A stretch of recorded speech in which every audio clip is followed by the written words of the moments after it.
Hello दोस्तों, good evening. आज Indian equity markets ने एक मेजर्ड करेक्शन देखा। निफ्टी 385 पॉइंट्स डाउन होकर 24,480 पे क्लोज हुआ और सेंसेक्स 1122 पॉइंट्स डाउन होकर 79,116 पे क्लोज हुआ। ये मूवमेंट सिर्फ ग्लोबल क्यूज का नहीं बल्कि वेस्ट एशिया के एस्केलेटिंग टेंशंस और एफआईआई रिस्क ऑफ का क्लियर रिफ्लेक्शन था। लेकिन इम्पोर्टेंट बात यह है कि डीआईएस ने 12,292 करोड़ की बाइंग करके स्ट्रॉन्ग डोमेस्टिक कन्विक्शन दिखाया। आज हम इस करेक्शन को मैक्रो लिक्विडिटी और इंस्टीट्यूशनल फ्लो के पर्सपेक्टिव से डिटेल में समझेंगे। ग्लोबल मार्केट में रिस्क अवर्शन क्लियरली दिखा। यूएस मार्केट्स नेगेटिव क्लोज के साथ सेटल हुए। यूएस 10 ईयर्स बॉन्ड यील्ड्स 4.09% पर 2 बेसिस पॉइंट्स अपस्टिक पे ट्रेड हो रहे हैं। ये स्लाइट हार्डनिंग लिक्विडिटी कंडीशंस को इंडिकेट करते हैं। डॉलर 99.08 पर स्टेबल रहा, 0.03 पॉइंट्स अप के साथ। ब्रेंट क्रूड ऑयल 1.08 डॉलर्स बढ़ के 82.49 डॉलर्स पर बैरल ट्रेड हो रहा है। अगर मेजर ग्लोबल ट्रिगर्स देखें, वेस्ट एशिया कॉन्फ्लिक्ट का rapid escalation, US Israel strikes के बाद ईरान की रिटालिएशन में बहरीन, कतर और यूएई तक अटैक्स रिपोर्ट हुए हैं। हार्मुज स्ट्रेट पर अनसर्टेनिटी बढ़ा, जहां 40% कार्गो मूवमेंट टेम्पररी पॉज पर है। फिर भी क्रूड में करेक्शन इसलिए आया क्योंकि इंडिया ने अपनी 50 डेज कंफर्टेबल स्टॉक बफर और alternating sources Russia plus US LPG को हाईलाइट किया है। टाइटनिंग और जियोपॉलिटिकल रिस्क प्रीमियम ने ओवरनाइट नेगेटिव सेंटीमेंट क्रिएट किया जो एशियन मार्केट्स तक ट्रांसमिट हुआ। यूएस के वाइस प्रेसिडेंट ने फॉक्स न्यूज के इंटरव्यू में बोला कि ईरान के साथ जो न्यूक्लियर नेगोशिएशन चल रही थी वो ट्रस्टवर्थी नहीं लग रही थी। यानी अमेरिका को लग रहा है कि Iran honestly nuclear deal follow नहीं कर रहा था। इसकी सिग्नल ये है कि डिप्लोमेटिक टास्क वीक हो चुकी है और मिलिट्री प्रेशर बढ़ सकता है। उसके बाद यूएस हाउस स्पीकर ने कहा कि अमेरिका इंटेलिजेंस इनपुट के बेसिस पर कोऑर्डिनेटेड रेस्पॉन्स प्रिपेयर कर रहे हैं।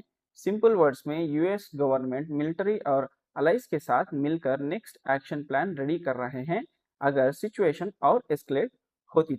चलो अब देखते हैं Indian market performance. Indian markets ने ग्लोबल क्यूज को फॉलो किया लेकिन ब्रेथ बहुत वीक है। सिर्फ 557 स्टॉक्स एडवांस किए जबकि 2404 डिक्लाइन हुए। निफ्टी ने 24,865 के ओपनिंग के आसपास गैप डाउन किया और इंट्राडे लो के पास क्लोज हुआ। ये मूवमेंट क्यों आया? इसके दो रीजंस है। पहला रीजन है वेस्ट एशिया रिस्क का डायरेक्ट स्पिल ओवर एनर्जी और रेट सेंसिटिव सेक्टर पर। दूसरा है एफआईआई का अग्रेसिव सेलिंग जो जियोपॉलिटिकल अनसर्टेनिटी में कैपिटल प्रोटेक्ट कर रहे हैं। लेकिन यहाँ डोमेस्टिक मैक्रोस स्ट्रॉन्ग है। गवर्नमेंट सोर्स कंफर्म कर रही है कि क्रूड प्लस क्रूड प्रोडक्ट का 50 डेज का बफर, एलपीजी 25 to 30 डेज का बफर है और एलएनजी का 2 to 3 वीक्स का बफर है। इसलिए करेक्शन शार्प नहीं बना बल्कि कंटेंड रहा। चलो अब सेक्टोरल रोटेशन देखते हैं। आज क्लियर सेक्टोरल रोटेशन देखने को मिला। टॉप गेनर्स रहा telecom sector, defensive positioning, stable cash flow और कम जियोपॉलिटिकल एक्सपोजर की वजह से। और टॉप लूजर्स रहे banks, oil and gas, auto ancillaries. Banks rising bond yield और रिस्क ऑफ में रेट सेंसिटिव स्टॉक्स में प्रॉफिट बुकिंग हुई और ऑयल एंड गैस के क्रूड वोलेटिलिटी और हार्मोज कंसर्न से प्रेशर और auto ancillaries supply chain disruption की वजह से ऑटो एंसिलरीज में सेलिंग देखने को मिली। ये रोटेशन सिक्लिकल और हाई बीटा सेक्टर से डिफेंसिव और डोमेस्टिक ओरिएंटेड सेक्टर की तरफ शिफ्ट देखने को मिला है। इंस्टीट्यूशनल इन्वेस्टर्स अपनी पोर्टफोलियो को डी रिस्क कर रहे हैं लेकिन कोर इंडिया ग्रोथ स्टोरी पर कन्विक्शन मेंटेन कर रहे हैं। ये अब्जॉर्प्शन कैपेसिटी मार्केट को नीचे से स्ट्रॉन्ग सपोर्ट दे रही है और करेक्शन को लिमिटेड रख रही है। चलो डेरिवेटिव्स की बात करते हैं। डेरिवेटिव्स में पोजीशनिंग बेरिश बयास दिखाता है। पुट कॉल रेशियो 0.45 पर है और लो पीसीआर मोल कॉल रेटिंग इंडिकेट करता है जो शॉर्ट टर्म कॉशन को इंडिकेट कर रहा है। Highest call open interest 25,000 strike पर है, साथ में highest put open interest 24,000 strike पर है और साथ में इंडिया विक्स भी बढ़ के 21.4 पे पहुंचा। डर का माहौल है लेकिन एक्सट्रीम नहीं। अगर टेक्निकल लेवल्स देखते हैं, निफ्टी का इमीडिएट सपोर्ट 24,350 पर है और साथ में इमीडिएट रेजिस्टेंस 24,850 पर है। अगर 24,350 होल्ड किया तो शॉर्ट कवरिंग पॉसिबल है। सपोर्ट के नीचे मोमेंटम सेलिंग आ सकती है। चलो कल का मार्केट आउटलुक देखते हैं। पहला सिनारियो है बुलिश सिनारियो। अगर निफ्टी 24,350 के ऊपर होल्ड करता है और DIIs बाइंग कंटिन्यू करते हैं तो रिकवरी पॉसिबल है 24,850 टू 25,000 जोन तक। अगला सिनारियो बेरिश सिनारियो है।